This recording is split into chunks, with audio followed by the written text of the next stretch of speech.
Assalamualaikum warahmatullahi wabarakatuh. Halo, perkenalkan nama saya Livia Nur Fadilah, NIM 112310639, kelas MA 23C09.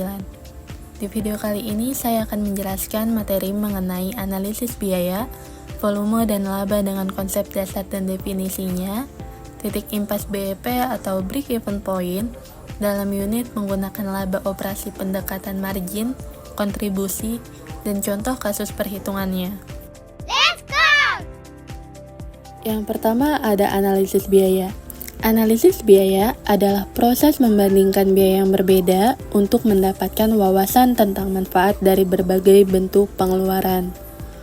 Perusahaan biasanya menganalisis biaya mereka dengan melakukan analisis biaya.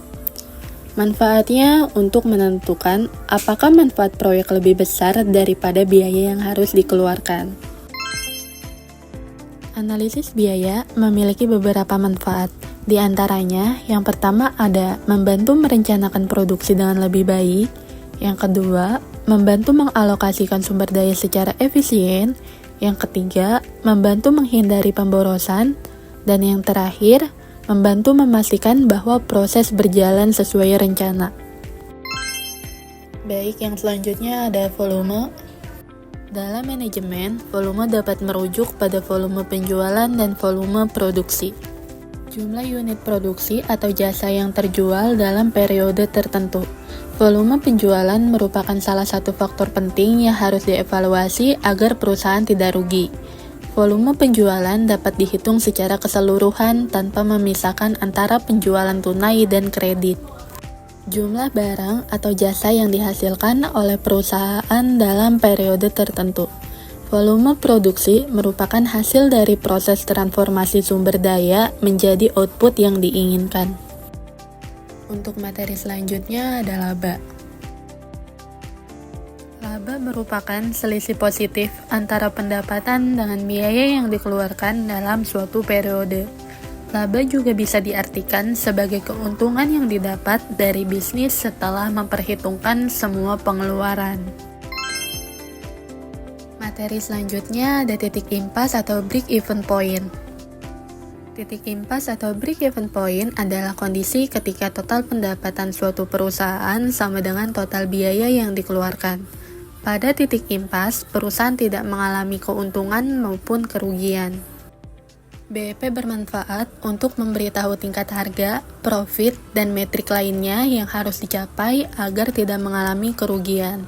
Sebagai titik data utama yang diperlukan untuk melakukan analisis biaya, volume, dan laba.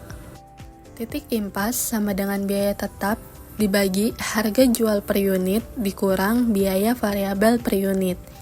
Jika biaya tetap adalah 10 juta, harga jual per unit adalah 15.000 dan biaya variabel per unit adalah 5.000, maka titik impasnya 10 juta dibagi 15.000 dikurang 5.000 sama dengan 1 juta dibagi 10.000. Maka hasil yang didapatkannya adalah 100 unit.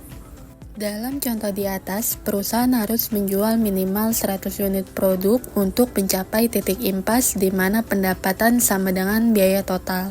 Jika perusahaan menjual lebih dari 100 unit, mereka akan menghasilkan keuntungan. Dan jika perusahaan menjual kurang dari 100 unit, maka mereka akan mendapatkan kerugian. Oke, selanjutnya kita masuk ke margin kontribusi. Margin kontribusi adalah jumlah pendapatan penjualan yang tersisa setelah dikurangi biaya variabel. Margin kontribusi ini digunakan untuk membayar biaya tetap perusahaan dan menghasilkan laba. Manajemen menggunakan margin kontribusi untuk tiap kondisi yang berbeda. Biasanya, manajemen menggunakannya sebagai alat dalam membantu membuat keputusan produksi dan penetapan harga dalam bisnis. Konsep ini juga menjadi salah satu yang digunakan untuk menghitung BEP dalam suatu departemen atau lini produk. Manajemen menggunakan metrik ini untuk memahami berapa harga yang dapat mereka tetapkan untuk suatu produk. Dengan penetapan harga yang tepat, perusahaan atau bisnis tidak perlu khawatir kehilangan uang ketika biaya untuk produksi meningkat. Pendapatan penjualan dikurang total biaya variabel dibagi jumlah unit yang terjual sama dengan margin kontribusi unit. Anda menghasilkan total pendapatan penjualan sebesar 1 juta setelah menjual 100 unit coklat dengan harga jual 10.000 per unit. Total biaya variabel Anda untuk produksi, tenaga kerja, dan logistik adalah 400.000. Pendapatan penjualan 1 juta dikurang total biaya variabel 400.000 dibagi unit coklat yang terjual, sama dengan 600 adalah total margin kontribusi Anda. Bagilah dengan jumlah total unit yang terjual untuk mendapatkan margin kontribusi per unit. Dalam kasus ini, 600 total margin kontribusi dibagi 100 buah coklat terjual sama dengan 6.000 margin kontribusi unit atau 60% dari pendapatan per unit. Sekian yang dapat saya sampaikan, kurang lebihnya mohon maaf. Wabillahi taufiq walhidayah. Wassalamualaikum warahmatullahi wabarakatuh.